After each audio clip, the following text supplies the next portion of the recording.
démarrer, on va dire doucement. Je ne sais pas si les personnes qui sont présentes ont déjà l'occasion de voir certains de mes webinaires. Si éventuellement il y a des personnes qui sont là pour la première fois, alors peut-être Marie, je ne sais pas, je ne me rappelle pas de tous les séminaires. Si vous pouvez soit lever la main, alors vous pouvez lever la main comme ça ou lever la main aussi virtuellement, comme je viens de le faire là pour faire apparaître. Est-ce qu'il y en a qui viennent pour la première fois à un de mes webinaires? Oui, donc Marie-Aude, c'est ce qui me semblait. Voilà, donc bah, écoutez, je vais de toute façon avoir l'occasion de me présenter puisqu'on va parler de singularité. Et si on va parler de singularité, forcément, je vais parler de ma singularité aussi et de la question de l'identité. Donc je démarrerai par ça, c'est ce que j'ai l'habitude de faire, mais que je vais aussi démarrer par ce qui est derrière moi, c'est-à-dire la démarche passage, pour savoir d'où je parle quand je vais vous parler de la singularité.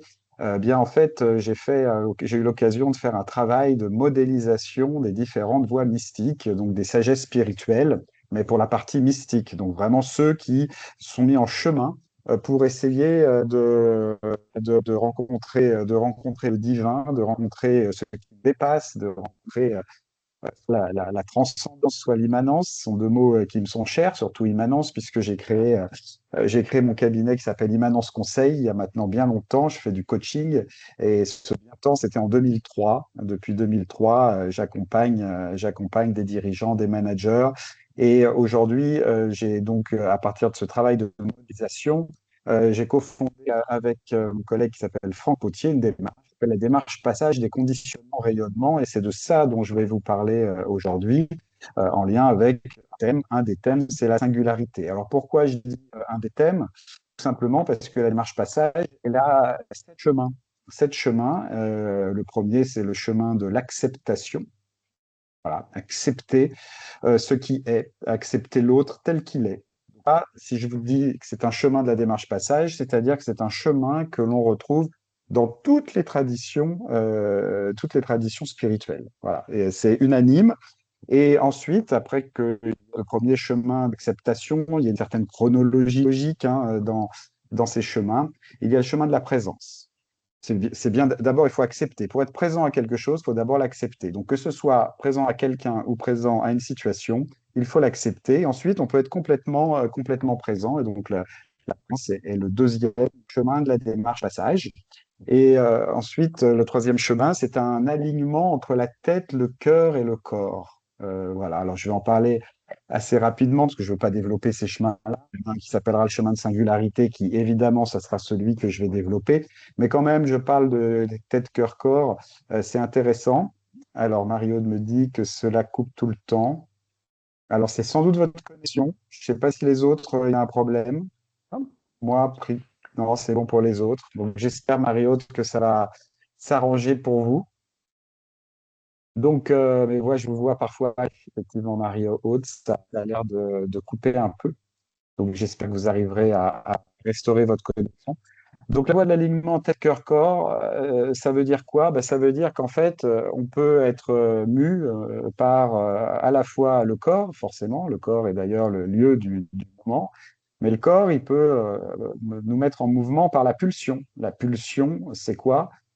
C'est certains réflexes archaïques que peut avoir le corps pour se soulager de tensions intérieures.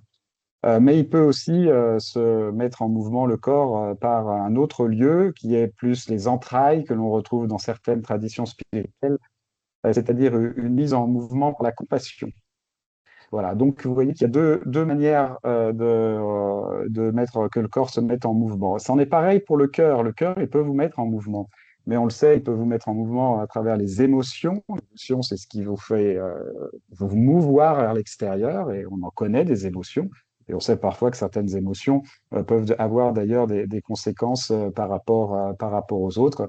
Et en particulier, une des conséquences quand il y a de la colère, bah, c'est que ça peut conduire à des mouvements de violence, par exemple. Donc, on voit il y a un mode de fonctionnement un peu plus archaïque qui peut être sublimé dans le cœur aussi, à partir des sentiments, c'est-à-dire faire en sorte que ce soit les sentiments dont on a donné un sens, c'est en quelque sorte une émotion que l'on vient apprivoiser en lui donnant un certain sens et qui peut nous mettre en mouvement.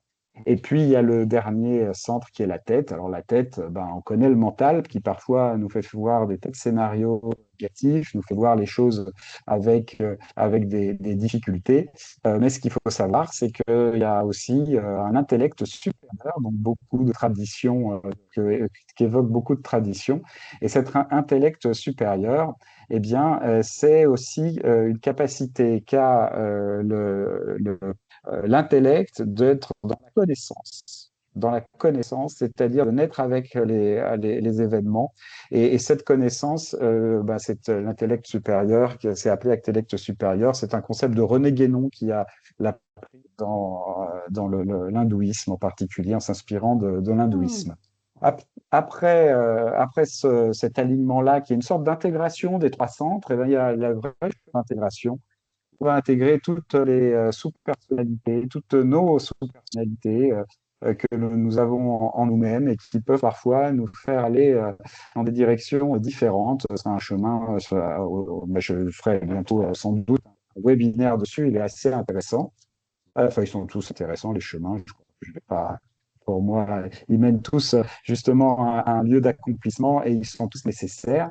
Et après, ben, il y a le chemin de la singularité qui vient. Parce que quand on intègre toutes les différentes facettes de soi, toutes les énergies qui vont un peu dans des sens très différents, eh bien, c'est là que l'on peut faire révéler la singularité.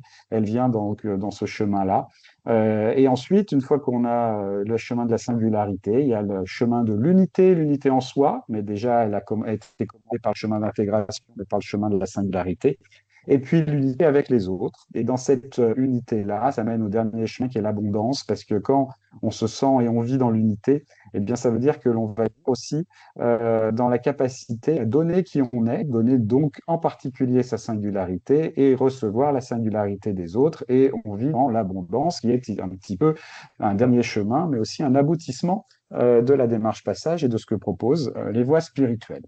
Voilà, vous n'hésitez pas, si vous avez des questions, et comme on n'est pas nombreux, à lever la main pour poser des questions. Plus il y a d'interactions, mieux c'est. Je sais que ce n'est pas toujours facile pour vous, mais sachez que de mon côté, je suis plutôt demandeur de questions et d'interactions. C'est clair que c'est dans la relation que les choses se font. Et d'ailleurs, à ce titre, je vais me présenter et vous allez voir que dans ma présentation, je ferai allusion à la relation. Autre chose qui est importante à vous dire, c'est que bah, si j'ai écrit des livres sur cette démarche passage, si j'ai fait tout ce travail-là, c'est aussi pour pouvoir le partager de manière un peu plus approfondie au travers des webinaires. Et je propose une formation. J'ai eu l'occasion de faire déjà une fois et qui est proposée en septembre et en octobre de l'année prochaine, donc 26 et 27 septembre et 3 octobre. C'est des week-ends parce que je m'adresse à des personnes qui peuvent faire ça plus en dehors de leur temps de travail. Je verrai après en fonction des demandes s'il y a d'autres qui pourraient en aller. N'hésitez pas à me contacter si vous avez des questions. Mon c'est immanence-conseil.com et vous trouverez sur immanence-conseil.com de quoi me contacter et toutes les informations utiles. Voilà. Donc, qui sommes-nous? Qui suis-je? Que veut dire la singularité? Voilà la question par laquelle Hmm. je vais entamer notre sujet de ce soir. Alors, si je vous dis que je m'appelle Frédéric Marquet, qu'est-ce que ça vous dit de moi? Alors, peut-être, si vous êtes Mulhouse, vous direz, ah bah, c'est le même prénom et nom du maire de notre ville, puisque j'ai appris que Frédéric Marquet était le maire récent, parce que les élections ont eu lieu récemment, de Mulhouse. Vous voyez déjà, on est au moins deux à porter ce nom. Donc, ça ne dit pas grand-chose de moi. Qu'est-ce qui peut dire plus de moi? Bah, je ne sais pas. C'est peut-être raconter un petit peu ma vie, d'où je viens, qui je suis. Mais le nom et le prénom, c'est juste pour nous reconnaître. D'ailleurs, le nom, ça vient d'où? Bah, moi, ça vient, enfin, tout simple, parce qu'en France, c'est comme ça que ça se passe, de la ligne masculine des générations précédentes qui transmettent le nom. Donc, Marquet, ça a été le nom qui m'a été, que j'ai reçu, comme de cette manière-là. Et le prénom Frédéric, bah, à l'époque, c'était très commun. Donc, ça ne dit pas non plus grand-chose de moi. qu'est-ce qui peut me révéler vraiment dans quelque chose qui est ma singularité. Ça, c'est pas mon identité. Et ça, on est tous concernés. Vous avez tous une identité qui est une identité qui vous permet de vous faire connaître, de vous faire repérer parmi les autres, mais qui dit pas grand-chose grand-chose de vous.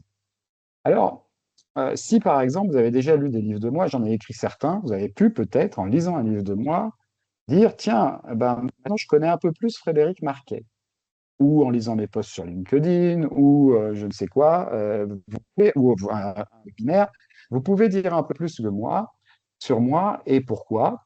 Eh ben parce que dans la relation, on donne vraiment qui on est.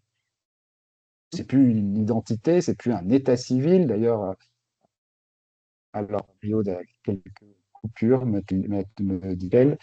Bon, j'espère qu'elle arrivera. Sinon, Mario, si vous n'arrivez pas, il y aura le replay. De toute façon, je vous donnerai, je le note, je vous donnerai le replay pour que vous le voyez dans de meilleures conditions. Donc, je note tout de suite. Mais essayez de rester si vous le souhaitez, hein, c'est avec plaisir. Donc, qu'est-ce que ça dit de moi? La mise en relation, ça dit des choses de moi. Pourquoi ça dit des choses de moi? Parce que la relation, c'est là où on se révèle. On se révèle à l'autre. On se révèle à l'autre tel que l'on est, en se donnant, en donnant qui je suis. Et là, bah, vous comprenez mieux qui je peux être. Donc, c'est un point qui paraît essentiel, hein. C'est de se dire qu'on on se découvre dans la relation. Et dans cette relation, bah, pourquoi on se découvre? Parce que tout simplement, je me donne à vous et je reçois de vous. C'est ça la définition d'une relation. Et donc, c'est ce qui me permet de me faire voir, en fait. Dans quoi? Et vous voyez, je dis dans le don. Je pense que la connaissance de soi et, entre autres, la singularité, elles vont se révéler dans ce que l'on donne. On peut tous donner des choses enfin, communes, mais on a aussi notre singularité, quelque chose de très original que l'on peut donner. C'est ça que l'on va chercher dans ce chemin-là. Donc, si mon état civil est plutôt une coquille vide et une coquille partagée par d'autres, alors à moins qu'on aille voir le numéro de sécurité sociale, hein, parce que là, effectivement, c'est vraiment la manière de se différencier avec les autres, on voit que, ben, qu'il n'y a pas grand-chose à apprendre autour de l'identité. Mais la singularité, elle peut s'apprendre à un autre niveau. Et pour cela, je vais vous lire un conte. Alors pourquoi je vais vous lire un conte? Tout simplement ce que dans les ouvrages que je suis en train d'écrire, donc qui est pratiquement terminé là maintenant, enquête d'éditeur, eh bien, j'utilise et je mets dedans en pédagogie beaucoup de contes, tout simplement parce que les maîtres spirituels, ils étaient très friands et ils utilisaient beaucoup des contes. Alors, contes, petites paroles de sagesse, koan chez le bouddhisme Mhm. zen, par exemple, au Japon. Ça peut être aussi les apophthegmes des pères du père. Donc, ça, c'est des petites phrases. Rumi, qui est un grand mystique soufi donc, de l'islam, lui, il a écrit trois tomes de contes. Enfin, il a été très prolifique. Et pour quelle raison? Parce que le conte, en fait, il fait réfléchir de manière décalée. Il fait réfléchir en allant sur un terrain métaphorique et chacun va l'interpréter à sa manière. Donc évidemment, je vais vous lire un conte. Peut-être que je vais vous donner quelques clés autour de ce conte, ce premier conte, mais mon but, c'est quand même vous que vous laissiez toucher et que vous voyez ce que ça peut vouloir dire pour vous. Donc le conte, ça s'appelle, enfin le titre que j'ai donné, Ceci n'est pas. Voilà, vous allez vite comprendre pourquoi il s'appelle comme ça, Ceci n'est pas un gland. Donc lors d'une promenade en forêt, un adolescent demande à son père, Papa, je veux devenir quelqu'un de bien comme toi. Tu es déjà quelqu'un de bien, mon chéri, et tu dois devenir toi-même. Ne cherche pas à te comparer aux autres, dit le père. Mais tu me dis toujours que je suis parfait comme je suis. C'est pas vrai. Même mes notes le prouvent, dit le père, en montrant un arbre à son fils. Cette immense chaîne, n'est-il pas magnifique et parfait? Ah ça oui, confirma son fils. C'est une merveille de la nature. Comme peut l'être le peuplier ou le sapin, chacun à sa manière, dit le père. Puis il se baisse, le père se baisse, puis il ramasse un gland et poursuit. Il y a bien longtemps, voilà à quoi cet arbre le ressemblait. Ce petit gland qui peut paraître ridicule à côté de ce n'est-il pas donc déjà parfait? Ah oui, bien sûr, papa. Mais c'est pas un gland que tu dois voir dans ma main, mais un chêne en devenir. Et toi, tu dois te voir comme un être en devenir. Ta seule responsabilité est de trouver le bon terrain, le bon ensoleillement et de laisser ta nature émerger. L'immanence, c'est l'état de ce qui est à l'intérieur d'un être, qui attend les bonnes conditions pour s'accomplir. Aie confiance en toi et en la vie. Tu n'as qu'à trouver ta juste place et ta perfection se manifestera. Tu découvriras alors qui tu es et comment tu es parfait, à ta manière. Voilà. Donc normalement, il faudrait s'arrêter là, il ne faudrait pas que j'en parle plus, il faut laisser décanter, il faut laisser travailler le compte et la parole en vous, mais je vais quand même, puisque je suis là un webinaire où je dois un peu parler, je vais quand même aller approfondir un petit peu la chose. Ce qui est intéressant dans ce conte, c'est vraiment la notion de perfection. Et je crois qu'il faut oser se dire qu'on est parfait. Alors, c'est vrai, si j'ose dire je suis fait, je pense qu'il y en a qui vont me dire, ouh là là, mais attendez, je comprends pas, là, vous me parlez d'intelligence spirituelle, vous dites que vous êtes parfait. Alors oui, oui, j'assume. Je dis que je suis parfait, je vous vois là, même si je vous connais très peu, je vous vois comme tous comme des êtres parfaits, enfin, je vous vois, pour ceux pour qui j'ai la vidéo, comme des êtres parfaits. Alors, du coup, vous allez me dire, bah oui, bah alors je comprends pas, au contraire, l'ego, là, c'est valoriser l'ego, c'est faire, trop développer l'ego, c'est pas possible dans une démarche spirituelle. Alors, c'est là où entre la subtilité. Qui dit je suis parfait? Si justement c'est l'ego qui dit je suis parfait, là, ça pose problème. Mais si c'est ce qu'on peut appeler l'être profond, le soi, votre singularité, il y a beaucoup de termes que l'on peut utiliser pour ça, qui dit que oui, je suis parfait, pas parfait en tant que euh, qui je suis et presque le corps que je donne à voir, mais parfait à un autre niveau, au niveau de mon être profond.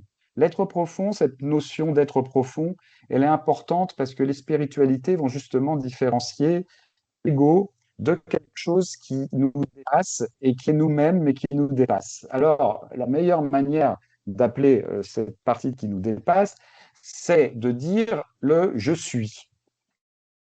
Je suis. Alors, je suis déjà, pour ceux qui sont familiers de religions monothéisme, en tout cas le judaïsme, le christianisme, bah, c'est la manière dont Dieu se définit à Moïse. Je suis qui je suis. Et ce je suis, on le retrouve dans les traditions orientales. Traditions orientales, que ce soit l'hindouisme ou le bouddhisme, vont dire à un moment donné, ben voilà, il y a un je suis. Et ce je suis est permanent. Le je suis, il est permanent derrière toute transformation, toute évolution. Moi, et vous, pareil, enfin, n'importe quel être humain, quand on dit je suis à 3 ans, on dit je suis. Et puis quand on dit à l'adolescence, je suis, bah, c'est le même je suis. Alors c'est sûr qu'entre l'adolescence et l'enfance, le corps a changé, le cerveau a changé, il y a des choses qui se transforment. Mais celui qui dit je suis reste le même je suis. Et ainsi de suite. Un vieillard, il va dire je suis, c'est le même je suis en termes de ma conscience qui s'exprime qu'au début de sa vie. Ce je suis impermanent est quelque chose que l'on retrouve donc dans la spiritualité, c'est-à-dire que c'est quelque chose qui est moi, alors moi avec un grand M à la limite, enfin qui me représente, mais qui est stable, éternel. Et les religions, si on regarde les religions, pourront dire qu'effectivement c'est éternel, c'est-à-dire que c'est quelque chose qui peut aussi dépasser la mort. Mais j'irai pas sur ce terrain. Parce que moi, j'ai étudié les voies mystiques et si j'ai fait ces chemins à partir des voies mystiques, c'est pas pour aller dans le terrain dogmatique et religieux, c'est pour rester juste sur le terrain spirituel des hommes et des femmes qui veulent expérimenter en fait cette relation à la transcendance et à l'éveil à l'immanence qui est en soi. Donc, je vais en rester là. Mais on peut dire que rechercher sa singularité, c'est rechercher le je suis qui est donc l'identité, c'est une chose, l'être profond, c'en est une autre. Et c'est à cette recherche-là que rentre le chemin de la singularité, aller chercher qui on est profondément. C'est dans la relation, donc je l'ai dit, que cela se manifeste. Alors, je vais vous Mhm. citer une phrase qui me semble vraiment très, très, enfin moi qui m'a beaucoup touché. J'en ai fait un petit peu mon totem de cette phrase. C'est une phrase de Carl Friedrich Graf Durkheim qui a introduit en Europe le bouddhisme zen. Et sa phrase est la suivante: chacun est l'univers dans le langage de sa personnalité. Alors ça aussi, hein, là, quelqu'un qui entend ça, si vous entendez quelqu'un dire «je suis l'univers dans le langage de ma personnalité», vous allez dire «oui, alors là, il a un sacré ego, hein». Mais vous voyez, Non. j'imagine, j'imagine pas, j'imagine même pas Trump parce que, enfin, pardon, je dis Trump, excusez-moi, mais je trouve que je le cite quelquefois parce que en termes d'ego bien développé, on le voit. Mais vous voyez, un ego ne dirait quand même pas ça parce que c'est trop abstrait. Mais chacun dans le langage de sa personnalité, ça veut dire que finalement, c'est reconnaître en chacun une gloire qui est naturelle quelque part, c'est-à-dire qui est vraiment qui on est, et qui en revanche se manifeste dans une forme particulière. Et là toutes les voies mystiques le confirment. On peut vraiment dire que c'est un point commun, que c'est un point commun des traditions. Donc ça veut dire qu'à un moment donné, on a un suis qui est permanent, qui est stable, mais qui est singulier, en quelque sorte. Et certaines spiritualités vont jusque-là, c'est se dire que c'est le divin qui se manifeste de manière multiple dans chaque personne en s'expérimentant et en se découvrant au travers d'une forme. Donc là, je vais un peu loin, mais OK, j'assume pour ce webinaire-là d'aller flirter avec le champ vraiment mystique, parce que ça vraiment nous appelle à oser voir un côté glorieux en nous-mêmes, un côté lumineux en nous-mêmes. Euh, mais, Mhm. mais aussi, il y a une dimension qui est plus sombre et qui est l'ego. Alors, qu'est-ce que l'ego? D'où vient l'ego? Ça, c'est intéressant. Bah, l'ego, on peut dire que c'est quoi? C'est le mieux pour donner un premier avis sur l'ego, c'est de dire que c'est un système de protection. Mhm. L'ego vient nous protéger. Nous protéger de quoi? Bah, nous protéger du monde. Et pourquoi faut-il nous protéger du monde? Alors revenons en arrière. Je vous invite à prendre la machine à remonter dans le temps et à revenir quand vous étiez bébé. OK? Quand vous êtes bébé, quand vous naissez, qu'est-ce qu'il y a? Là, vous êtes dans un état où vous avez tout à découvrir. Vous-même, ce qu'est la vie, ce qu'est l'autre. Il y a quelque chose qui est d'un grand mystère. Et se dévoiler comment, le mystère? Bah, qui va se dévoiler au fur et à mesure de la vie, des relations. Relation primordiale et quand même avec les parents, particulièrement avec la maman, évidemment. Et il y a petit à petit, on va dire, il y a une certaine innocence de départ qui petit à petit va se retrouver à pousser. Déjà, quand vous êtes bébé, on peut vous dire, oh, il a les yeux de son père. Oh, il a la bouche de sa mère. Oh, il a le caractère de son arrière-grand-père. Ça, je ne sais pas ce que ça peut vouloir dire, mais grosso modo, dans tous ces cas-là, qu'est-ce qui se passe? Eh bien, il y a des comparaisons qui sont faites et déjà, on enferme le caractère mystérieux du bébé, son identité, mais son identité, j'ai envie de dire, singulière, mystérieuse, qui nous dépasse, on vient lui mettre des attributs pour, alors, je ne sais pas pourquoi exactement, sans doute pour se rassurer, sans doute pour... mais quelque part, on commence à l'enfermer. Alors, vous savez sans doute que toutes les traditions spirituelles, unanimement, prennent le petit enfant comme modèle. ça se trouve dans le christianisme, où il faut revenir comme un enfant, comme le petit enfant, et Jésus vient mettre un petit enfant au milieu et dire que c'est un modèle, mais ça se dit dans toutes les spiritualités. Pourquoi? Parce qu'il y a de l'innocence, comme je vous l'ai dit, dans le bébé.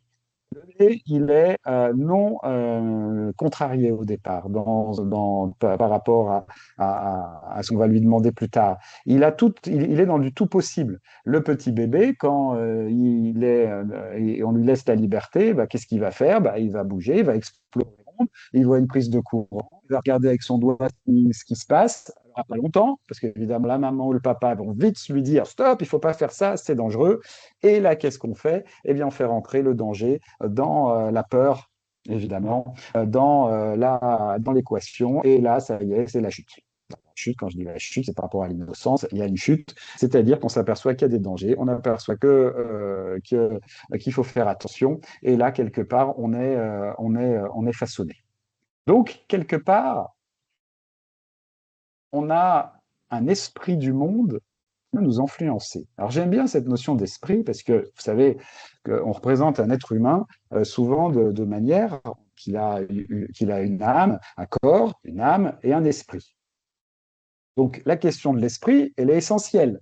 Elle est essentielle. L'esprit, c'est quoi? Ben, l'esprit, c'est ce qui anime, ce qui va permettre à l'âme d'être animée et d'animer le corps. Voilà. Donc l'esprit, c'est ce qui vient nourrir l'âme ou ce qui vient entrer dans l'âme pour que l'âme mette en mouvement le corps. Alors, toutes les spiritualités que j'ai étudiées ne parlent pas de l'âme.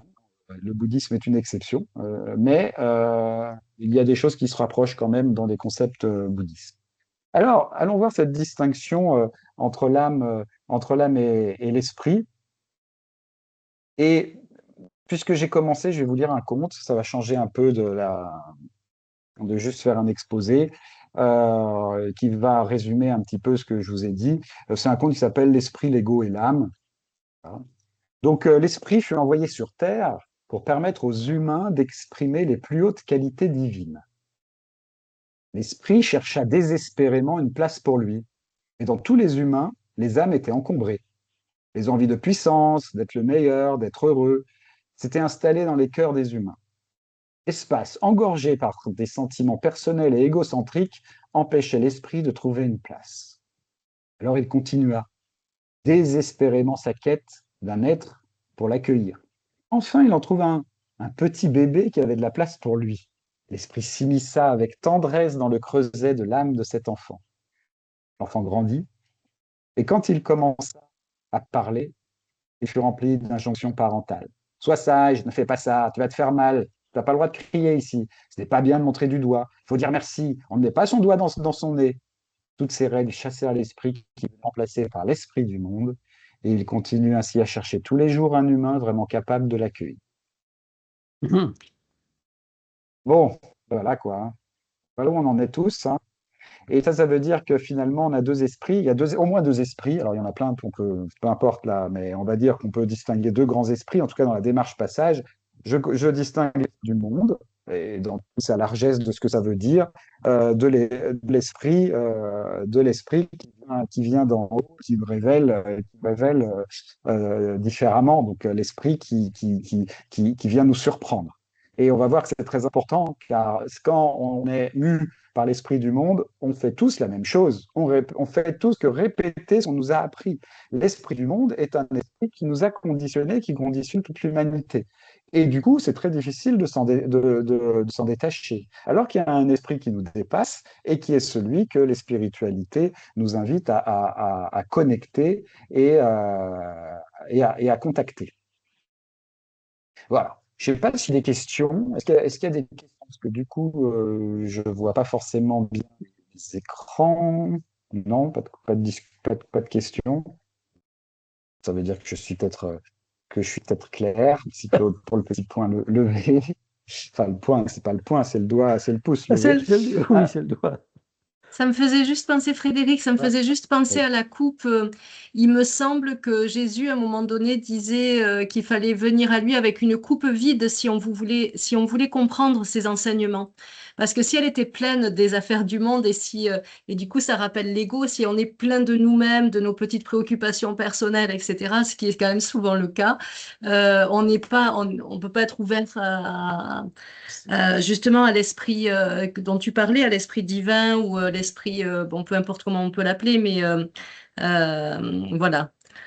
Ça m'a fait C'est penser à ça, à exactement cette ça. coupe pleine et coupe vide. Ouais. Mm. Oui, oui, c'est ça, c'est exactement ça. En fait, à un moment donné, il faut se vider pour révéler ses singularités. Alors que c'est tout l'inverse que l'on fait hein, dans le monde. Dans le monde, au contraire, on essaye de se remplir et de se remplir d'une image, etc. Je vais avoir l'occasion d'en parler. On fait tout le contraire. Je vais vous dire d'ailleurs, par rapport à cette dualité, enfin, à cette dualité ou dialectique entre l'âme et l'esprit, je vous cite quelques citations de grands maîtres spirituels, hein, puisque c'est là où j'ai pris l'inspiration. Maître Eckhart, donc Maître Eckhart, il a eu des problèmes avec les d'ailleurs, parce il était très très décalé dans ses expériences par rapport au message de l'Église à son époque. Hein, il était allemand et il disait l'âme sans l'esprit est comme un œil sans lumière. Donc vous voyez, un œil quand il est dans l'obscurité, il voit rien. Et une âme qui n'a pas d'esprit qui l'habite, eh bien, mais là il faisait référence à l'esprit. Eh bien, elle ne peut pas être en mouvement. Voilà, Rumi, on est dans le soufisme, hein, dans l'islam, sans l'esprit, le corps est comme une flûte sans souffle. Aucun son véritable n'en sort. Donc vous voyez qu'il y a toujours besoin d'un esprit pour se mettre en mouvement, pour être dans l'action.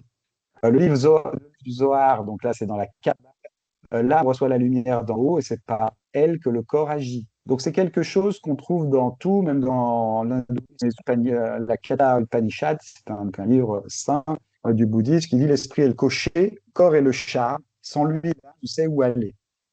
Voilà. Mm. Voilà pour les quelques citations que je pouvais vous donner. Donc effectivement, la question, c'est la question de quel est l'esprit que l'on va choisir. Est-ce que c'est l'esprit du monde ou alors c'est un esprit qui nous dépasse et qui nous révèle, donc qui n'est pas de ce monde.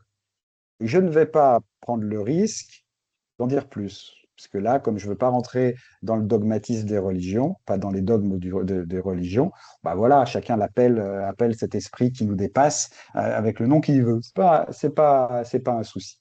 Donc, évidemment, dans ce que nous apprennent les spiritualités, il y a vraiment la question de fond qui est comment exprimer sa singularité. Donc déjà, on peut peut-être le voir que c'est se libérer progressivement des habitudes, des répétitions, des conditionnements du monde, évidemment, parce qu'en fait, tous les égos se ressemblent. Hein. L'ego, c'est un même dispositif et un même processus qui est là pour nous protéger et pour nous essayer de nous faire trouver le minimum d'amour dans un monde qui en veut plus. Donc, l'ego, il va faire ce que tout le monde fait, ben, il va protéger, il va répéter, il va être dans les conditionnements. Aucune chance qu'un ego se différencie d'un autre ego. La singularité, c'est autre chose. Alors, voilà un petit compte sur la question de la singularité. J'ai juste quand même une chose à dire, c'est que tous les chemins de la démarche passage que j'ai cité tout à l'heure sont des chemins qui partent d'une peur. C'est la peur qui nous empêche d'atteindre le chemin. Et là, pour le coup, la peur, parce qu'elles sont différentes pour chaque chemin, c'est la peur de l'exclusion. On a tous besoin de se sentir accepté par les autres, accepté dans sa famille, accepté dans son entreprise, dans son équipe, accepté par ses amis. Or, on, on dit dans la spiritualité, en tout cas de mon message, dire que notre singularité à chacun, à chacune, est particulière. Elle ne peut jamais être la même que les autres. Donc ça veut dire qu'on a une puissance en nous qui est originale, qui est singulière. Et ça, quand on va la contacter, on se dit, mais est-ce que ça va être accepté? Parce qu'en fait, elle est tellement singulière qu'elle ne veut pas être comparée aux autres. Et on Mhm. se pose la question, est-ce que je vais être accepté? Est-ce que je vais être exclu? Comment ça va se passer? Donc c'est cette peur-là qui vient faire en sorte qu'on va chercher à se conformer. Parce que se conformer, c'est forcément l'inverse d'exprimer sa singularité. Alors le conte est très simple, c'est deux animaux bien connus mais qui vont se rencontrer. Parce qu'ils vont se dire, c'est la grenouille et le caméléon. Donc, une fois, une grenouille bouscula bien malencontreusement un étrange lézard camouflé sur une feuille. L'animal inconnu gémit de douleur. Répondit la grenouille, mais qui es-tu? Je suis un caméléon, répondit ce dernier. Et comment se fait-il que je te vois que pour la première fois? Parce que je me cache. Je prends toujours la couleur de mon environnement. Je disparais pour me fondre dans le paysage. C'est juste de ne pas montrer comme tu es beau. Tu plaisantes, c'est une chance. En étant invisible, je ne crains rien. Aucun prédateur ne peut me faire du mal.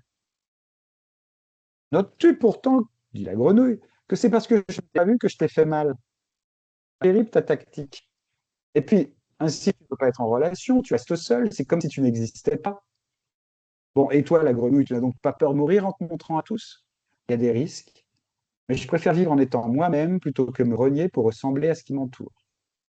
La grenouille n'entendit aucune réponse. Le caméléon avait disparu, et plus jamais elle ne le revit. Voilà l'enjeu. On est dans un monde où il y a la peur de l'image que l'on donne, la peur de plein de choses. Qu'est-ce qu'on fait? Est-ce qu'on se renie pour prendre la couleur de tous les environnements dans lesquels on va aller? On ose sa couleur singulière, exprimer sa couleur singulière. Aujourd'hui, dans le monde en particulier des réseaux sociaux, on a une tentation qui est de donner l'image que les autres voudraient que l'on donne. Et cette tentation, elle est valable dans beaucoup de cas, hein, parce que même dans la famille, parfois, et d'ailleurs c'est dans l'éducation parentale, ça démarre par ça. On a tendance à éduquer les personnes pour leur donner une forme, la forme qu'ils aient. Et dans les couples aussi, ça peut exister aussi, de vouloir pour l'homme la femme idéale et évidemment réciproquement pour la femme l'homme idéal, qui est une projection de ce que l'on a peut-être vécu avant, mais qui ne laisse pas forcément la place à la complète singularité de l'autre. Chaque fois que des relations sont construites sur cette erreur ontologique, hein, quelque part, de se dire que l'on va qu'on va essayer de former, de formater l'autre par rapport au désir qu'on a d'une certaine manière, eh bien, ça ne se passe pas très bien. Et de moi qui travaille en entreprise comme coach en entreprise, je peux vous dire aussi que dans l'entreprise, quand ça se passe comme ça, ben on perd une richesse incroyable. L'intelligence collective se nourrit de la singularité, des singularités, bien entendu, de chacun. Donc, c'est intéressant d'écouter ce que nous dit la grenouille. Et on peut continuer avec un autre petit conte qui est intéressant, qui s'appelle Le corbeau et le perroquet. Alors, on change un peu d'animaux, celui-là il est encore plus court, mais il nous donne des choses bien intéressantes aussi.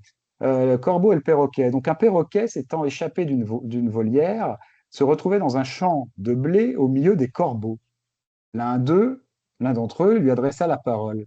Tu as de la chance, étrange oiseau. Tu as des couleurs chatoyantes et raffinées. Non, c'est toi qui as de la chance, corbeau, car tu profites de ma beauté. Tu peux me voir. Moi, je ne peux pas me voir, et je ne vois que des oiseaux tout noirs. Alors j'aime bien la subtilité de ce petit conte. Parce qu'en fait, quand on réfléchit, notre beauté, elle est donnée aux autres. On n'en profite pas. À moi, alors si, Narcisse, il en profitait en se regardant tout le temps son visage dans l'eau claire. Mais bon, il y en a qui peuvent. Alors, on trouve aujourd'hui des syndromes narcissiques, hein, puisqu'il y en a beaucoup avec les réseaux sociaux aussi, qui finalement donnent une image pour eux-mêmes, et en fait, ils se regardent dans cette image-là qui est dans les réseaux sociaux. Bon, on peut bien sûr utiliser et vivre les réseaux sociaux d'une manière bien plus intéressante que juste pour cet effet miroir. Mais en fait, comme le dit très justement le perroquet, lui, il ne se voit pas. Il voit que des oiseaux noirs au milieu des corbeaux. Donc, on est vraiment donné à l'autre. Notre visage, d'ailleurs, c'est intéressant de le constater, on ne le voit jamais. Alors Mhm. aujourd'hui, avec les photos, avec les miroirs, c'est des occasions. Là, déjà, vous pouvez vous voir même votre visage ici. Mais c'est un visage en deux dimensions qui ne dit pas grand-chose, enfin, qui est très, très loin de la réalité en trois dimensions et des expressions qu'on peut avoir. Donc vraiment, notre visage, on ne le voit normalement pas quand on reprend nos ancêtres il y a très longtemps, quand ils n'avaient pas la capacité de faire des miroirs, ils pouvaient éventuellement avoir leur reflet très déformé dans l'eau claire, mais c'était compliqué. Notre visage n'est pas donné, est donné aux autres, il n'est pas pour nous, si on regarde ça bien. Mhm. Voilà, bon, Mhm. allez, il y a eu une question? Pardon, non, j'ai cru entendre. Ok. Donc maintenant, la question, il nous reste pas beaucoup de temps. Il faudrait quand même qu'on arrive à dire comment peut trouver sa singularité. Alors je vais y rentrer dans ce sujet-là, parce que maintenant on voit un peu ce que c'est que la singularité, ce qu'elle n'est pas. J'ai un autre conte pour ça, le puzzle de la vie. Il y a une petite fille, Julie, qui reçoit comme cadeau un puzzle mystère.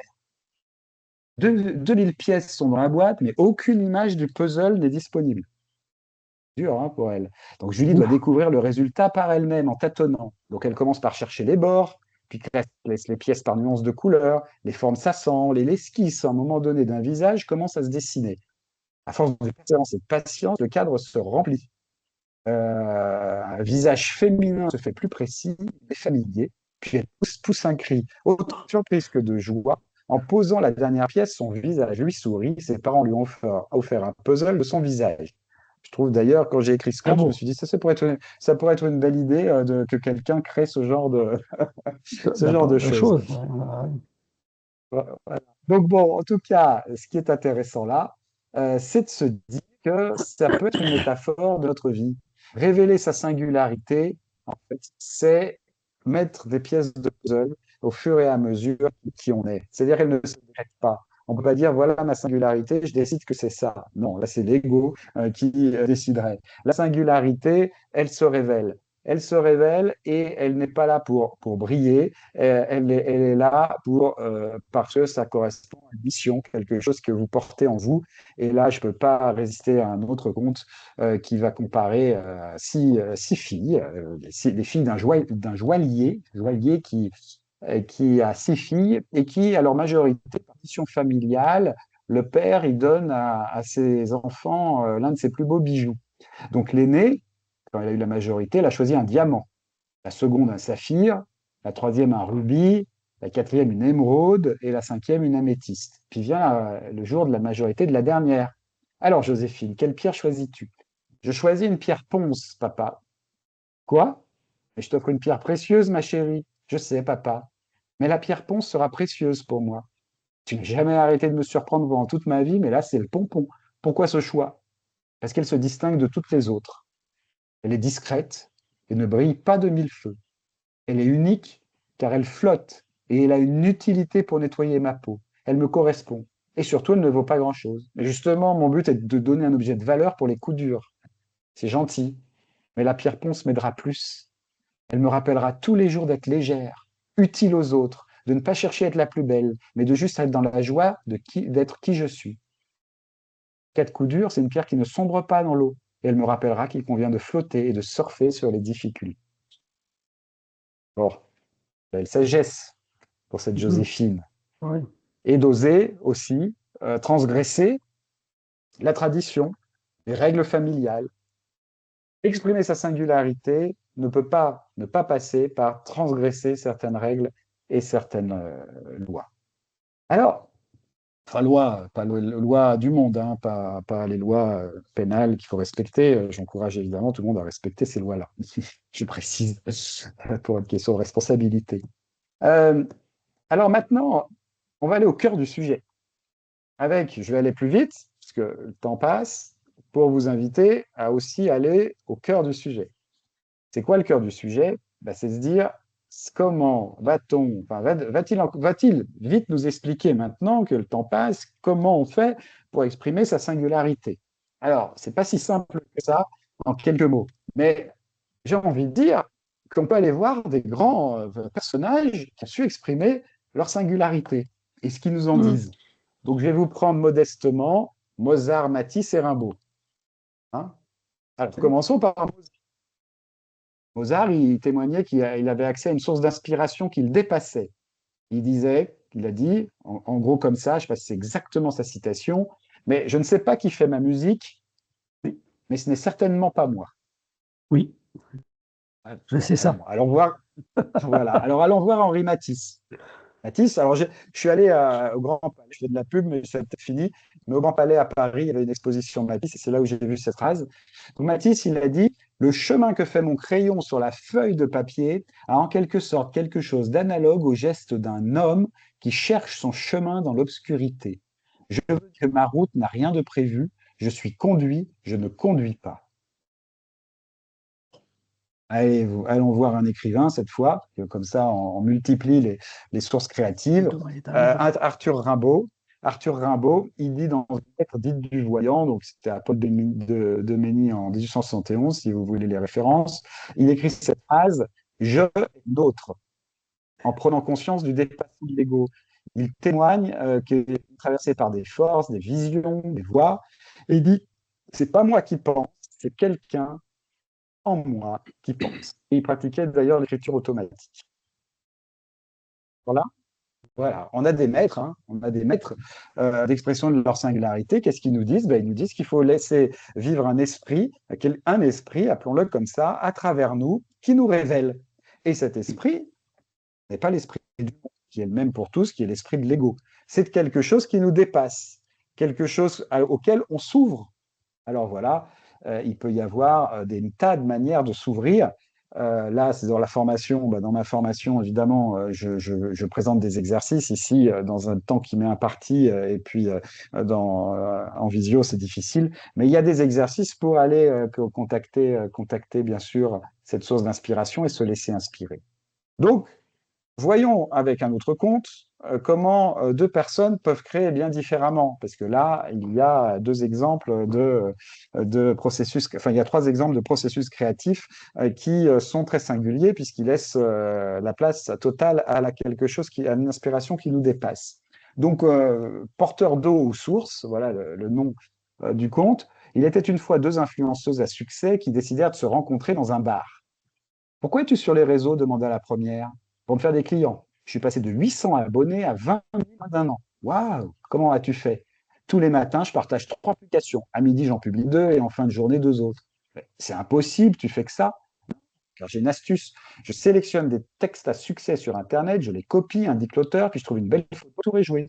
Et je demande aussi à l'IA de faire des articles. Ah, répondit l'autre. Et toi, t'en es où? Moi, en 2 ans, j'ai atteint les 5000. Ah, pas mal. Et comment tu t'es pris?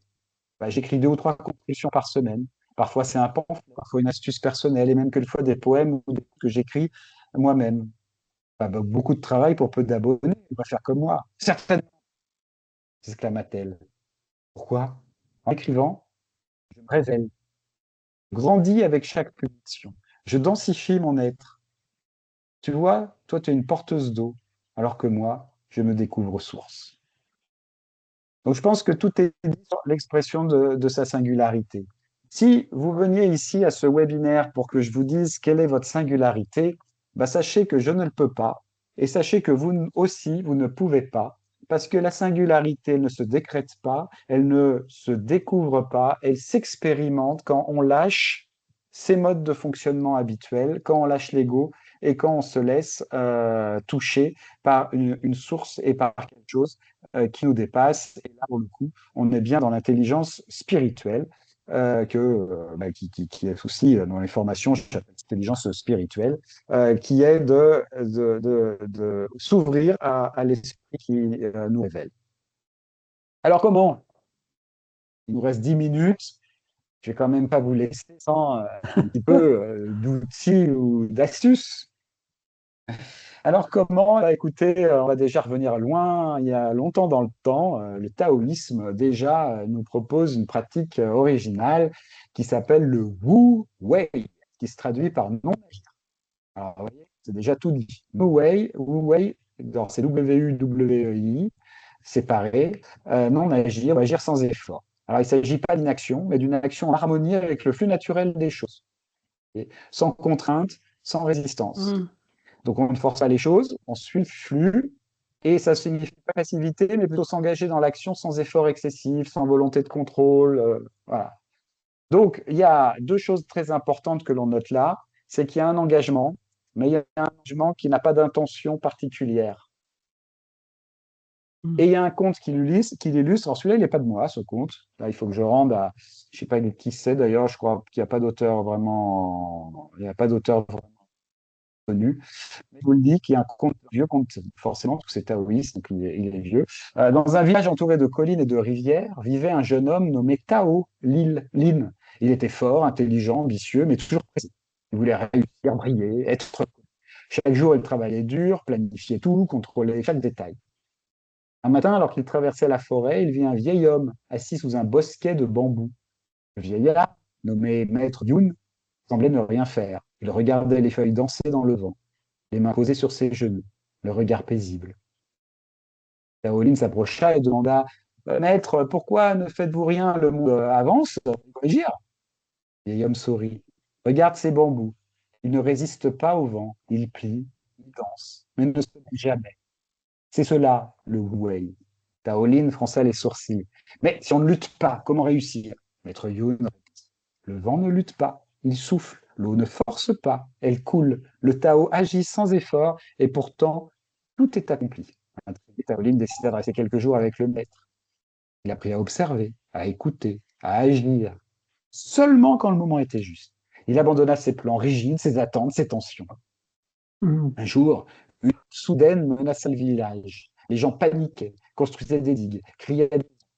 Taolin, lui, se souvint du bambou. Il guida les villageois vers les hauteurs, sans précipitation, sans peur. Il trouva un passage naturel que l'eau n'atteignait pas, un enfouis de rivière oubliée. Grâce à son calme et clarté, le village fut sauvé. Et pour la première fois, Taolin comprit qu'agir sans forcer, c'est agir avec justesse. Voilà. Donc le Wu-Wei, vous voyez, il y a quatre conditions pour recevoir l'inspiration, parce que évidemment, le Wu-Wei est une ouverture à l'inspiration, si on fait le lien avec la créativité des trois personnalités célèbres, Mozart, Rimbaud et puis Matisse.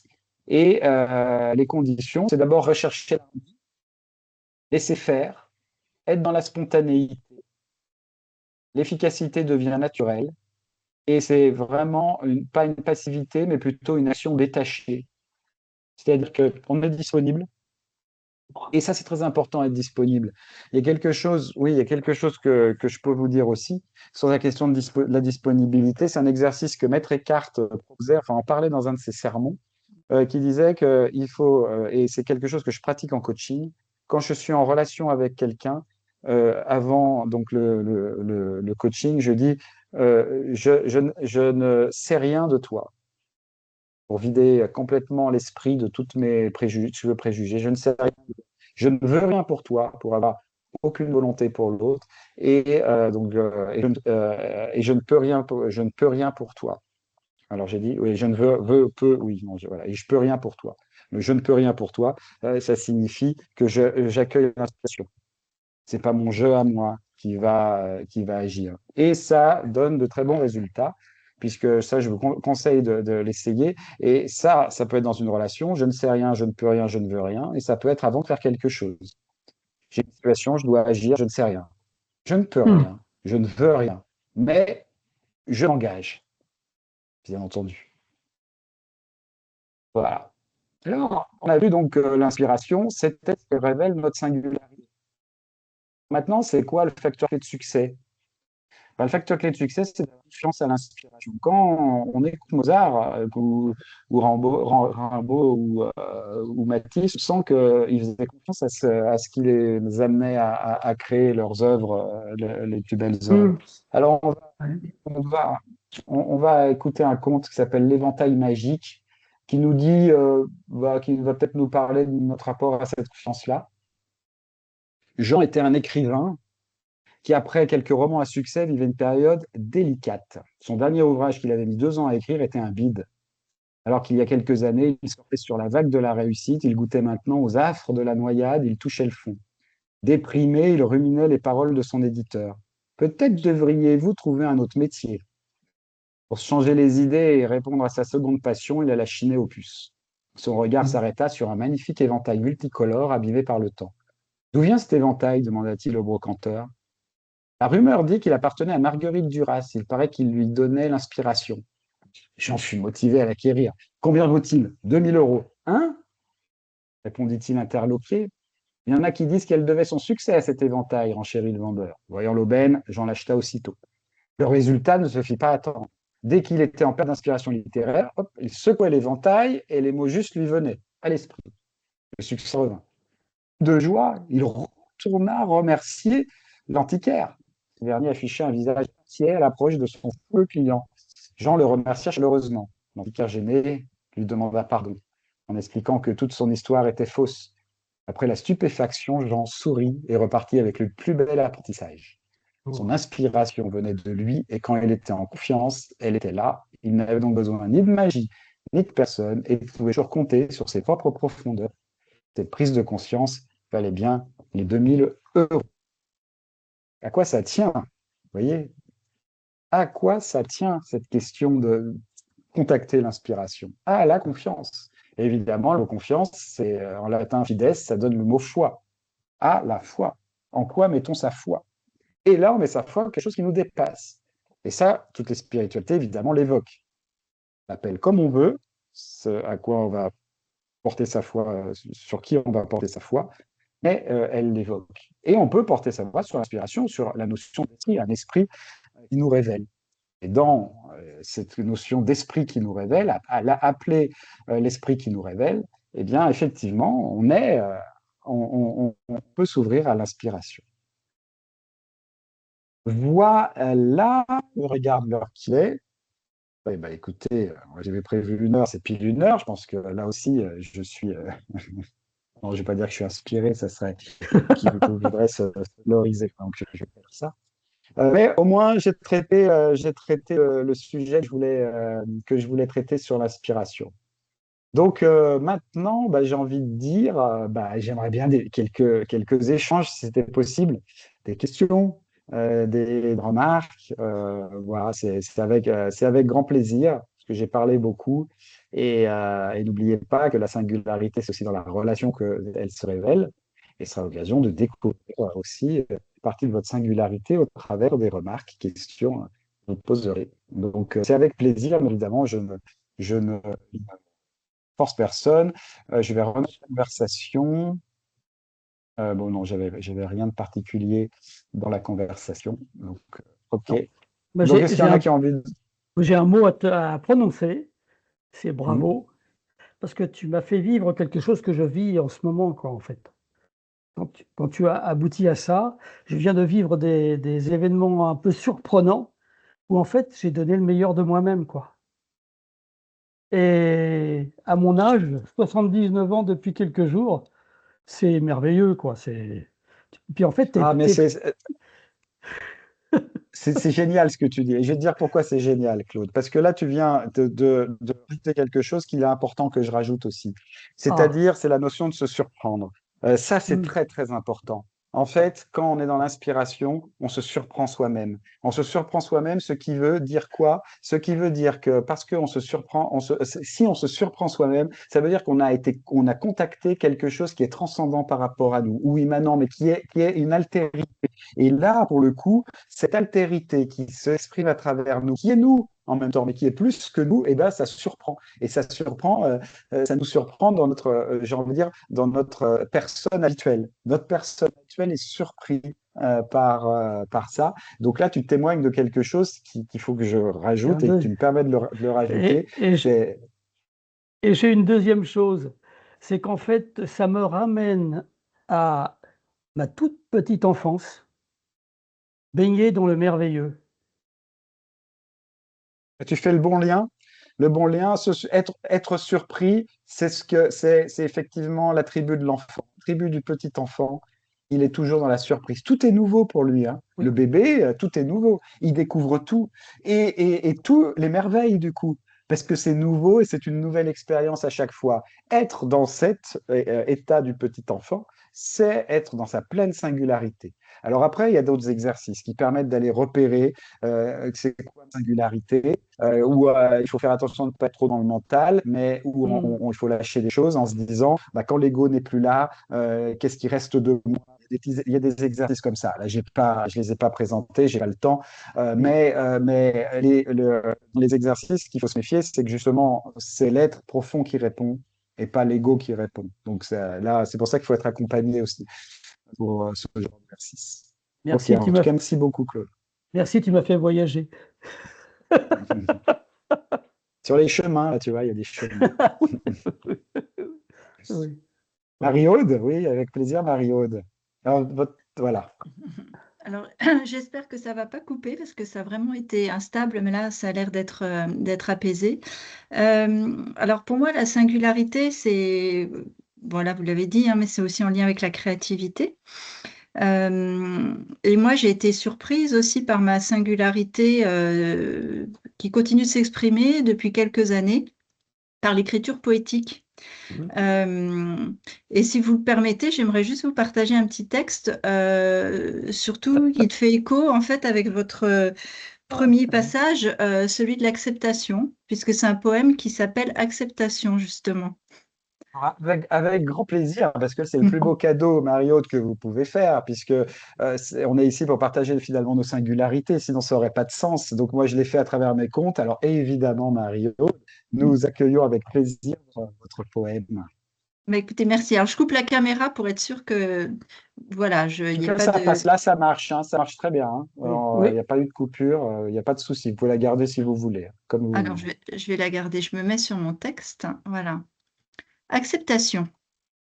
Savoir à quoi s'en tenir. Arrêter de se mentir. Consentir. Et se dire. Acceptation n'est pas résignation. Sagesse du réel. Vérité pour chacun personnel. Ne plus se bercer d'illusions. Acceptation. Pour l'accueillir, son cœur ouvrir. Tout ressentir. Respiration. Ainsi faire front.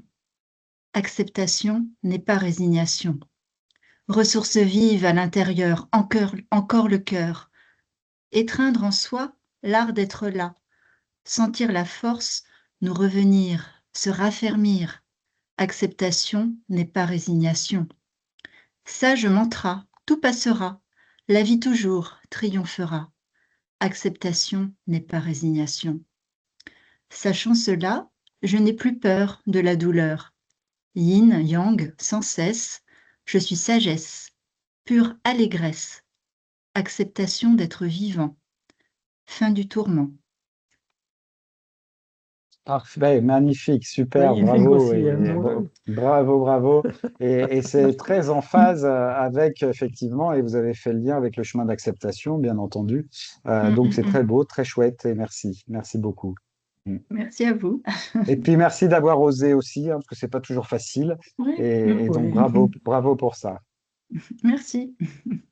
Et là, C'est la en plus, j'ai envie de vous dire, sauf qu'il y a encore des questions, des remarques, mais là, c'est magnifique de finir là-dessus. C'est-à-dire qu'une personne qui était présente ici et qui, à la fin, exprime et partage sa singularité de cette manière-là, Marie-Aude, c'est une belle fin aussi. Donc, mais en même temps, s'il y a d'autres questions, d'autres choses à dire, je laisse de la place. J'ai simplement un mot à ajouter, c'est la joie. C'est la joie. Et ça conduit à ça, hein, ça conduit à soi quand on exprime sa singularité, quand on reçoit celle des autres. C'est d'ailleurs là où on rentre dans le chemin de l'abondance, qui est le dernier chemin de la démarche à soi.